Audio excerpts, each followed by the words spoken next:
Welcome into Phil's Tax Hacks and Other Retirement Facts with CPA and personal financial specialist Phil Putney. Now let's get rolling with today's show. Hey everybody, welcome into the podcast. This week we're going to talk about your personality, and really your spending personality is going to be our topic for the show this week. What kind of spender are you? Well, it might be kind of important to know that when you're talking about planning and getting ready for retirement. Could be really actually valuable in any stage of life, really, but we're going to talk about this week. Phil, what's going on, buddy? We are basically right here on the 4th of July coming up. Yeah, it's just around the corner. Hard to believe. Summer's finally here. So it's good. It's good and moving quick. Yeah, before we know it, it'll be school again and snow and all that crazy full stuff. School and everything. Like I think everything will be like sort of, Yeah, well, hopefully. Hopefully, keep our fingers crossed, see where we're at. But if it's not for the Delta variant, I guess we'll see. Yep. More opened up now than what we were last summer. So very true. All things are pointing that direction. So. Yeah, we won't get into all that. We'll just talk about our topic this week. So a spending personality. Maybe it's a little hokum. I don't know, but we'll see. But I think there's some value to this because absolutely we all have personality traits, and when it comes to money, there's certainly no difference there. So I got 4 for us to go through.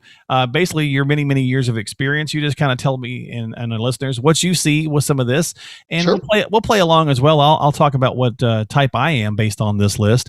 And it's okay to be more than one, and I think most of us probably are actually. And as a couple, we probably definitely are more than one. A lot of times, you probably see people in 2 different stages on this. Yes. So let's very often. Yeah, I'm sure. All right, so let's get into these personality types. The emotional spender. I'm going to raise my hand, Phil, and say that's me. Bad day, go to dinner. Good day, go to dinner. Right? Yep. That kind of thing. Now, this doesn't mean like a shopaholic. It's just when it comes to wearing our emotions on our sleeve, we tend to equate that with money sometimes. Yep. You agree? Absolutely. Yeah. And especially over this last year, emotional spender is, I think we're seeing a lot of that now that things are opening up. We talked about, so travel, I don't know if you tried traveling recently, but travel is just crazy right now because everyone's been locked up for so long, things opening. They're like, all right, I'm out of here. Right. So so everyone has that tendency, right? Okay. That's somewhat me sometimes with technology, one of those things. Oh, hey, that's cool. I've got to have that. All right. Yeah. Everybody's got their thing, right? Yep. Okay. So, all right. So an emotional spender from an investing standpoint, that could tie us back into that panic when the market's not doing great. Or maybe going a little nutty when it's doing too well, and maybe taking more risk than we should, that kind of thing. Yeah. And just understanding, if that's your personality and trait, hopefully your better half, if you're married, is not that. So you help balance each other out. That makes a good balance, but then again, back to working with an advisor, that's where they can really help because, not to bring up the B word, the budget, but unfortunately, when you're in retirement, what you have is what you have, right? Yeah. So typically you don't go back to work, or at least you don't want to go back to work. So, but you don't want to not spend either. So it's somebody to help you make those decisions and understand pros and cons, and to help maybe hold you accountable if you want to think of it that way. Sure. Yeah. It's a spending plan, not a budget. There you go. Plan. I like that. It's a spending plan. Yeah, exactly. All right. So let's go to the next one here. The YOLO spender. Yep. The YOLO is you only live once. And I am probably this as well. A little bit as well. I don't have a problem with a big ticket item. Mm-hmm. But I will get ticked off if I go to Target and spend like $100. I'm like, why did I buy at Target for $100? That's right. But you look back, it's like, oh yeah, okay, yeah. But I spent $5,000 on whatever, and it's like, whatever. In this, we see a lot of this, the YOLO spender, especially early retirement. Okay. Or the wealth effect. People retire and they start looking at it, it's like, wow, I've got $1 million. We can afford that, let's go out and get the new car. We can, we got to take the vacation. It's, celebrate retirement. And maybe you can, maybe you can't, hopefully you build those items into your plan. Mm-hmm. But just, again, not to bring up the plan and run the math and all that again and again, but that's the reality of it is you've got to understand pros and cons, especially big ticket items, a lot of spending early in your plan. It can have a detrimental effect long term. because you've So, taken principal away right. and it's Yeah. not there to grow long term. So just make sure you understand the pros and cons of that. Now, that's not to say, Phil, that if you get to retirement and you get a hare and you go, a wild hare, and you go, you know what, it'd be kind of cool if we got a camper and we decided we wanted to go camping or start RVing or whatever. Yep. Um, you may have the funds for it. And not to say that, okay, well, you didn't plan for it ahead of time, so therefore you can't You have can't do one. it. Absolutely. It just simply means don't run out and spend $40,000 or $70,000 on one unless you double check some stuff just so that you don't, or you take it from the wrong bucket even, right? Right. Exactly. Yeah. And I always joke with my clients. It's like, look, I'm not going to tell you no. I mean, it's your money. I don't care what you do, Right. but if you're making any big decision like that, Mm-hmm. do me a favor, you a favor, call me up and let's just talk about it. Right. Let's just There's check. nothing worse than getting a call from a client saying, you know what I did? I imagine you're like, you see those commercials. I can't remember who the actor is in it, but I think it's Volkswagen, and basically he's the guy's like money guy, and Yeah. he's an actor or something, and he's like, what are you spending money? He's like, hey, guess what I did? He's like, what'd you spend money on now? Oh, nothing. I bought a Volkswagen, and he's like, oh, and of course, Yeah, exactly. that's very affordable. He's thinking he bought a Maserati or a Lamborghini, Yeah. that kind of Oh, thing. I So just put a imagine, $10,000 deposit down on a, $150,000 motorhome. Oh, right. and it's going to come in next week. So where can I get the money? Yeah, I was gonna say. I imagine you have, but sometimes you have some of those. When someone says, "Guess what I Yeah. did? I did a thing, Phil," and you're like, "Oh boy." Oh boy, what do we do? Yeah, yeah.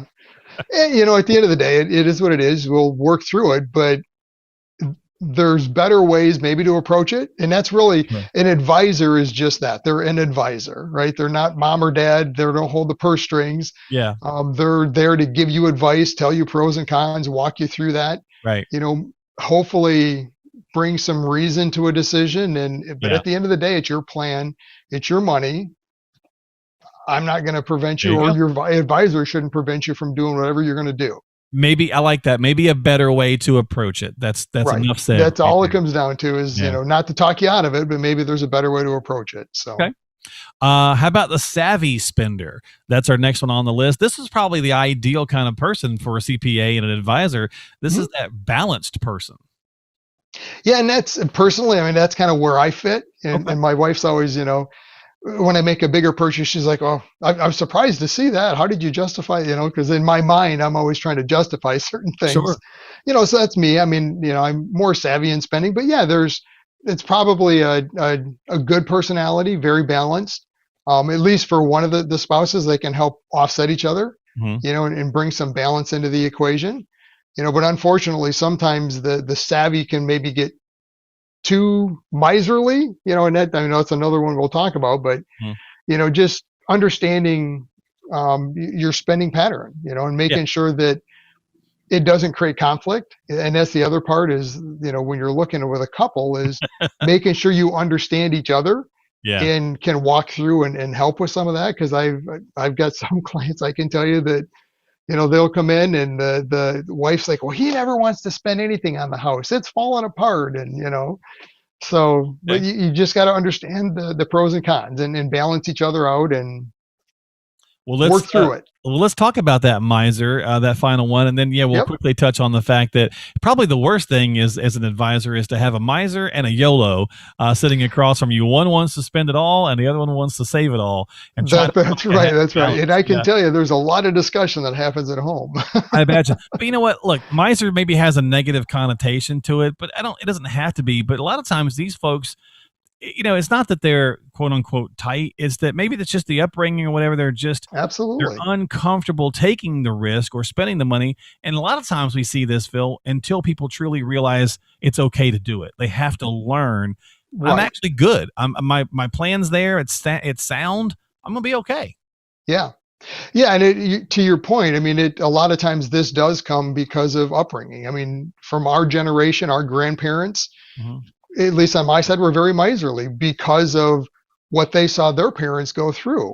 Yeah. So they had lived through the Great Depression and these very lean times. That was just part of what they were brought up with. Yep. I think as prosperity in America has grown since then, a lot of our spending patterns probably have shifted away from that Mhm. because that wasn't our experience, you Yeah. know. Yeah. No, true. But to your point, that's another great thing that we talk about with clients all the time is that, hey, your plan's great. You know, the reality is you plan on spending X amount a year. If you do that, running the math, I mean, you can end up leaving $2 million to your kids. Is that really what you want to do? Yeah. You Or you want to know, spend some more well, of it. right. So you've got an option. You either spend at this level and leave that amount, or you could spend more. Yeah. You know, and that's where an advisor can hopefully help bring some freedom to you to help you know that there's some balance there. If you want to leave that money, then that's great. There's Then nothing do it. wrong with that. Yeah. Yeah. You know, but there's nothing worse than seeing somebody make it to their 80s to where now they really can enjoy maybe as much as what they could Yeah. have this huge savings, this nest egg that's left that, you know, had they to do it over again, they probably wouldn't have left that amount. Yeah, they enjoyed themselves a little bit more. Right. You know, as humans, there's nothing worse than regret, and we all Absolutely. know what it feels like, and in all walks of life, we all definitely have it.